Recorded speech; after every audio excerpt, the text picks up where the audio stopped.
இன்றைக்கி வீடியோவில் என்ன பார்க்க போகிறோம்னா ஒரு சூப்பரான மீன் வறுவலுங்க. இன்றைக்கி நான் மீன் வறுவலுக்கு என்ன செய்கிறேன்னு பார்க்குறீங்களா? அதுக்கு தேவையான அளவு காரத்துக்கு ஏற்ற அளவு மிளகாய்த்தூளுங்க. மிளகாய்த்தூள் அளவு எவ்வளோ எடுத்தோமோ அதே அளவு மசாலாத்தூளுங்க. கூடவே கொஞ்சமாக மஞ்சள் தூள். நம்ம மீன் சேர்க்குறோம்ல, ஸோ அதுக்கு ஏற்ற அளவுக்கு உப்புங்க போட்டு நல்லா கலந்துக்கோங்க. சரியா?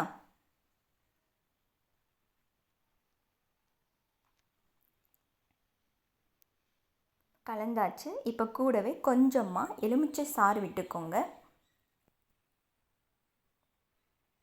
அவ்வளோதாங்க. இதையும் நல்லா கலந்து விட்டுட்டு கொஞ்சம் கொஞ்சமாக தண்ணி எடுத்து நம்ம ஒரு மீனில் ஒட்டுற அளவுக்கு அந்த பதத்துக்கு நமக்கு ஒரு பேஸ்ட் மாதிரி செய்ய போகிறோம். சரியா? கொஞ்சம் கொஞ்சமாக தண்ணி விட்டு நல்லா கிளறி விட்டுக்கோங்க. இப்போ இந்த மசாலா எந்த அளவுக்கு இருக்கணும்னா, நம்ம மீனில் ஒட்டும்போது நல்லா அந்த மீன் மேலே அந்த மசாலா ஒட்டிக்கிறணும். அந்தளவுக்கு இருக்கணுங்க. பார்த்திங்களா எந்த அளவுக்கு திக்காக இருக்குன்னு? பார்த்திங்களா? ரொம்பவும் திக்காக இருக்கக்கூடாது, ரொம்ப தண்ணியாக இருக்கக்கூடாது. இந்த பில்லு முறையில் தாங்க இன்றைக்கி நான் செய்ய போகிறேன். பாருங்கள் எந்த அளவுக்கு க்ளீன் பண்ணியிருக்கோம். பார்த்திங்களா? உள்ளே கருப்பு கலரில் இருக்கும். ஸோ நீங்கள் அதை சூப்பராக க்ளீன் பண்ணிடுங்க. இல்லாட்டினா என்ன ஆகும்னா கசப்புத்தன்மை ஏற்படும். இப்போ நம்ம அதில் சுற்றி அப்ளை பண்ண வேண்டியதாங்க. நான் இந்த மீனை கட் பண்ணல, நான் முழுசாகவே போடுறேன். அங்கங்கே கீறிக்கோங்க. ஏன்னா ஃபுல்லாக உள்ளே அந்த மசாலா இறங்கணும்ல. ஸோ நல்லா கீறிக்கிட்டு நல்லா ஃபுல்லாக அப்ளை பண்ணிடுங்க. அதோட தலையிலேருந்து வால் வர உள்ளே வர ஃபுல்லாகவே அப்ளை பண்ணிடுங்க. பார்த்திங்களா? பார்த்து மெதுவாக முள்ளில் எதுவும் குத்திடாமல்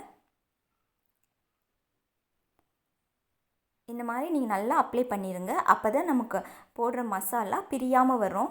இப்போ இதை நம்ம தோசைக்கல்ல தாங்க போட்டு எடுக்க போகிறோம். நம்ம மேக்ஸிமம் எண்ணெயில் பொரிச்சு எடுக்கிறதோட தோசைக்கல்லை போட்டு எடுத்திங்கன்னா அதோட சுவை இன்னுமே அல்டிமேட்டாக இருக்குங்க. நீங்கள் ட்ரை பண்ணி பாருங்கள். ஓகேவா? பாருங்கள், நம்ம அங்கே கீறி வச்சோம்ல, அதுக்குள்ளேயும் நல்லா அப்ளை பண்ணிடுங்க.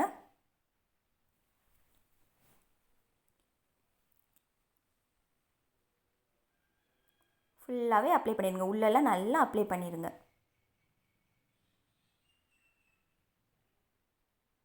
பார்த்திங்களா? அப்ளை பண்ணியாச்சா? இது நம்ம கொஞ்ச நேரம் அப்படியே விட்டுட்டா நல்லா காஞ்சிரும். சரியா? இந்த மாதிரி என்கிட்ட இருக்கிற எல்லா மீனுக்குமே நான் போட்டு எடுக்கிறேன். மசாலா தடவி வைக்கிறேன். நல்லா அந்த நம்ம மசாலா மீன் ஃபுல்லாக எந்த இடம் விடாமல் நல்லா உள்ளேருந்து வெளியில் வர நல்லா அப்ளை பண்ணிடுங்க. சரியா? இப்போ நான் உங்களுக்காக 2 மீன் மட்டும் தான் பொரிச்சு காமிக்க போகிறேன். பாருங்கள் எந்த அளவுக்குன்னு. அது தலையெல்லாம் நம்ம அந்த தோசைக்கல்லை போட்டு எடுக்கும்போது நல்லா மொறு மொறுன்னு இருக்குமுங்க.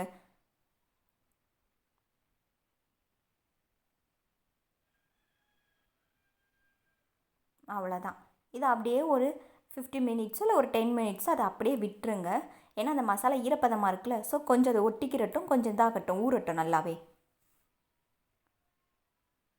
பாருங்கள் நல்லாவே அப்ளை பண்ணியாச்சு. பார்த்திங்களா? இதை அப்படியே ஓரமாக விட்டுருங்க. கொஞ்சம் நேரம் நல்லா ஊறட்டும். நல்லாவே ஊறிடுச்சுங்க மேலே. இப்போ நம்ம தோசைக்கல்லை போட்டு எடுக்க வேண்டியதாங்க. இப்போ நான் ஸ்டவ்வை ஆன் பண்ணி தோசைக்கல்லை வச்சுருக்கேன். அதில் தேவையான அளவு எண்ணெய்ங்க. நமக்கு இதில் செய்யும்போது எண்ணெய் ரொம்ப தேவைப்படாதுங்க. எண்ணெய் சூடாகட்டும். இப்போ நம்ம சூடாகிடுச்சு. இப்போ மீனை போடலாமா? பாருங்கள் எண்ணெய் நல்லாவே சூடாக இருக்குது.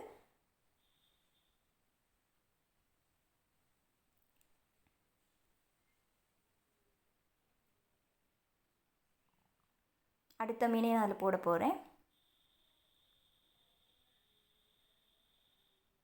ஃப்ளேமை மீடியமாகவே வச்சுக்கோங்க. இல்லைன்னா நம்ம ஹை ஃப்ளேமில் வச்சோம் மேலே கறிகிரும், உள்ளே வேகவே வேகாது. பார்த்திங்களா?